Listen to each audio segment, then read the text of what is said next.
Lors de son discours à la passation de ministère, Elisabeth Borne a démarré en disant « Je ne suis pas spécialiste de ces sujets ». Est-ce que c'est une nomination du coup qui vous inquiète lorsqu'elle démarre comme ça? Eh ben, pas forcément, parce que on a eu des spécialistes du sujet qui ont fait des choses qui sont parfois quand même très limites, ou des gens qui se disaient spécialistes du sujet. Vous pensez à qui? Je pense à ce qui s'est fait ces derniers temps, notamment autour du choc des savoirs, avec des gens qui se prétendaient experts du remède et avec un vocabulaire justement de choc, de brutalité. Vous pensez à Gabriel Attal, par exemple, ouais. qui n'était pas adapté et qui n'est pas adapté à ce que l'école aujourd'hui attend et a besoin comme soutien.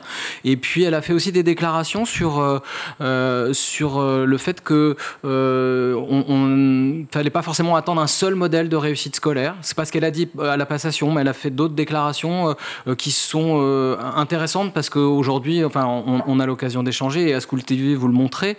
La société est complexe, l'éducation c'est un problème complexe et il faut qu'on sorte des solutions simplistes et uniformes. Donc on est prudent.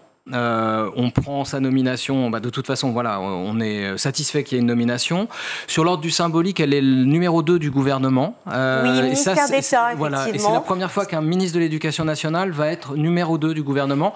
Qu'est-ce que ça peut influer, en fait, comme nouvelle mesure ou nomination ou urgence réelle par rapport aux différents autres ministères? Pour la CFDT Éducation, le fait que l'éducation soit numéro 2 du gouvernement, forcément, c'est quelque chose, évidemment, il ne faudra pas rester sur l'ordre du symbolique, mais c'est quelque chose qui peut avoir de l'importance. Et puis, c'est une ancienne première ministre, donc elle a une grande expérience, et notamment sur des arbitrages qu'il va falloir faire rapidement, notamment sur les moyens, sur des postes.